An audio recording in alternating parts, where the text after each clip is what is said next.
Assalamualaikum warahmatullahi wabarakatuh. Perkenalkan, namaku Aula Fajrun Halil Rahman, 1924 10 10 10 44. Di sini aku akan menjelaskan mengenai modul 6 data mining, mengenai K-means clustering. Di sini ada tugas melakukan clustering pada dataset Iris dengan langkah-langkah sebagai berikut. Nanti kita langsung ke codingannya saja.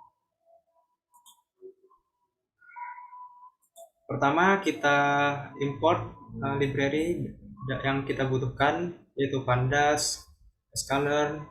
Terus kita ambil min-max scalar dari scalar processing dan matplotlib. Kita upload file iris CSV di sini. Lalu kita baca menggunakan pd read csv iris.csv. Lalu masukkan ke dalam variabel iris. Lalu kita drop atribut yang bernama variety karena nggak terlalu dibutuhkan. Jadi jika di run akan menghasilkan seperti ini: sepal length, sepal width, petal length, dan petal width. Nah, di langkah pertama yaitu menormalisasikan dataset iris. Jadi di sini saya membuat function norm dengan data. Lalu kita melakukan looping dengan for column in data. Jadi di sini kita akan melooping nama kolomnya sehingga isi dari kolom tersebut nanti akan dilakukan normalisasi. Lalu di sini kita membuat variabel scalar sama dengan min-max scalar, lalu scalar.fit data kolom. Jadi misal di sini data sepal length. Nah, nanti isi sepal length itu akan ternormalisasi dengan sendirinya. Lalu data kolom sama dengan scalar transform data kolom. Jadi nanti data yang udah kita transformasi nanti akan menggantikan data yang lama. Kita panggil saja functionnya dengan data yang kita butuhkan, yaitu dataset iris. Lalu kita print saja irisnya lagi dan akan menghasilkan dataset iris yang telah ternormalisasi semuanya dari sepal length, sepal width, petal length, dan petal width. Nah, lalu langkah selanjutnya yaitu menampilkan scatter plot sebelum clustering. Jadi di sini kan tadi ada ketentuan terhadap kombinasi beberapa atribut seperti sepal length, sepal width, sepal length, petal width, sepal width, petal length, dan petal width. Nah, di sini kita tampilkan saja scatter plotnya sebelum clustering dengan plt.scatter iris sepal length, iris sepal width dengan color red. Di sini kita namain label x-nya itu sebagai sepal length dan y labelnya sebagai sepal width. Kita run saja. Di sini akan menampilkan tampilan untuk scatter plot dari sepal length dan sepal width sebelum clustering. Lalu di sini ada sepal length dengan petal width, caranya sama, tapi warnanya adalah biru. Lalu selanjutnya adalah sepal width dan petal width dengan warna scatternya hijau. Lalu selanjutnya ada petal length dan petal width dengan color scatternya yaitu yellow atau kuning. Di sini akan menampilkan scatter ya sebelum clustering. Nah, langkah selanjutnya yaitu lakukan clustering data iris dengan nilai K, 2, 3, dan 4. Pertama-tama kita import from scalar cluster import K-means. Jadi di sini kita akan menggunakan clustering K-means clustering.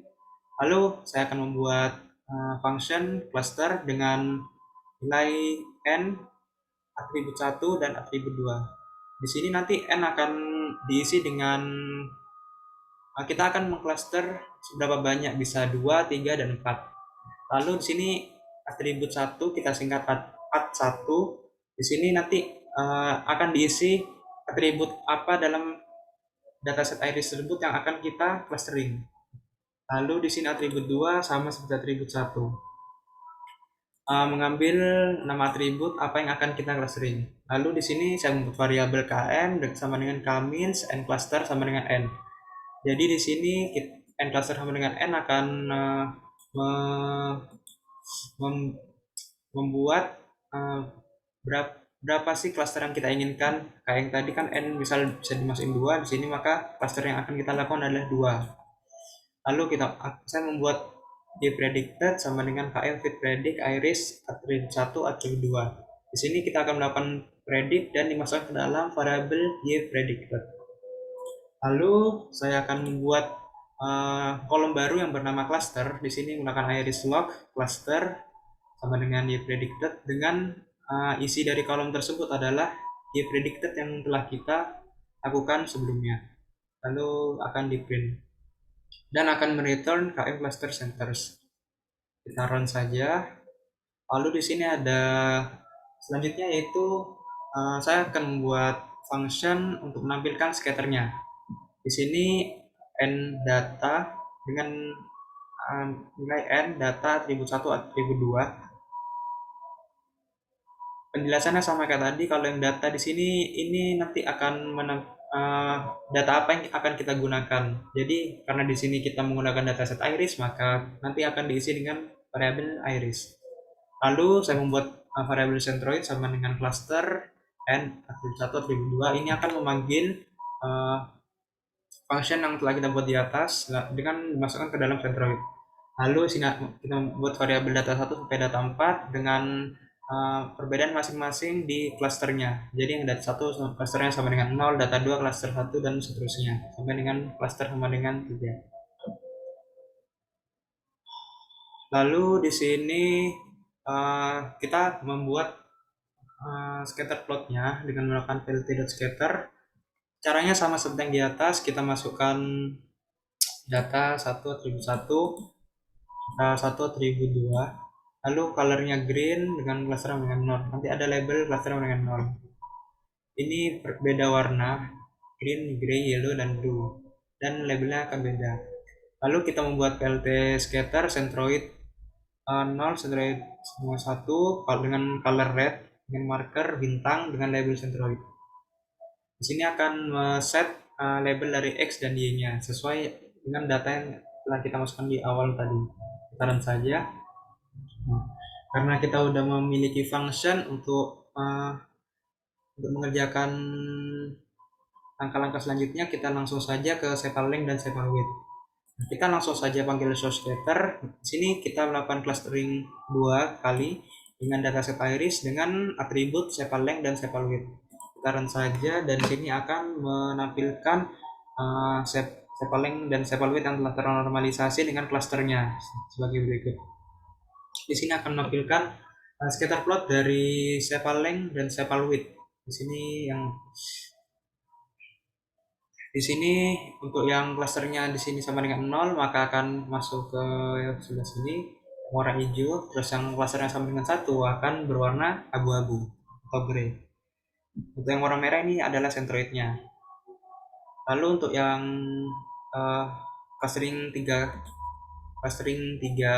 kali, di sini bedanya hanya kita mengganti 2 dengan 3. Jadi di sini akan dimasukkan ke dalam 3 bagian. Di sini ada 1, 2, 3. Jadi ada 3 bagian dari sepal length dan sepal width yang kita cluster. Lalu selanjutnya source scatter. Di sini bedanya juga hanya di beberapa cluster yang akan kita buat. Di sini 4 cluster dengan dataset iris dan sepal length dan sepal width. Di sini jika kita run akan menampilkan atribut dan clusternya. Di sini juga akan menampilkan scatter plotnya. Lalu karena yang sepal length dan sepal width telah selesai, kita lanjut aja ke sepal length dan petal width. Di sini caranya sama, hanya kita bedakan atributnya dengan cluster berapa kali. Jika di run akan menghasilkan gambar dengan hasil yang sama seperti ini. Lalu di sini juga bedanya hanya mengganti 2 dengan 3. Lalu di sini bedanya hanya mengganti 3 dengan 4. Akan menampilkan gambar scatter plot seperti ini. Lalu yang selanjutnya sepal width dan petal width. Di sini source scatter manggil function yang telah kita buat tadi di atas dengan cluster sebanyak 2, lalu dengan dataset iris dengan atribut 1 sepal width dan atribut 2 petal width. Run akan menghasilkan data seperti ini dan gambar scaternya. Lalu di sini untuk data yang clustering selanjutnya yaitu yang 3 cluster akan menghasilkan gambar seperti ini. Lalu selanjutnya yang 4 cluster akan menghasilkan gambar seperti ini. Lalu yang petal length dan petal width caranya sama, menghasilkan gambar seperti ini. Lalu yang ini hanya mengganti 2 dengan 3 akan menghasilkan gambar seperti ini. Lalu selanjutnya adalah yang terakhir petal length dan petal width dengan 4 cluster akan menghasilkan gambar seperti ini. Kita telah menampilkan seluruh scatter plot dari data yang telah kita cluster dengan clustering sebanyak 2, 3, dan 4 cluster. Langkah selanjutnya yaitu analisislah perbandingan scatter plot sebelum clustering dan setelah clustering. Nah, untuk scatter plot sebelum clustering itu seperti ini. Di sini jadi sebelum clustering scatter plotnya hanya berwarna satu warna saja. Jadi di sini nggak ada perbedaan atau nggak ada centroidnya. Untuk yang sepal length petal width, petal width semuanya sama, hanya satu warna dan tidak ada centroidnya. Jadi datanya itu tidak terbagi menjadi beberapa cluster.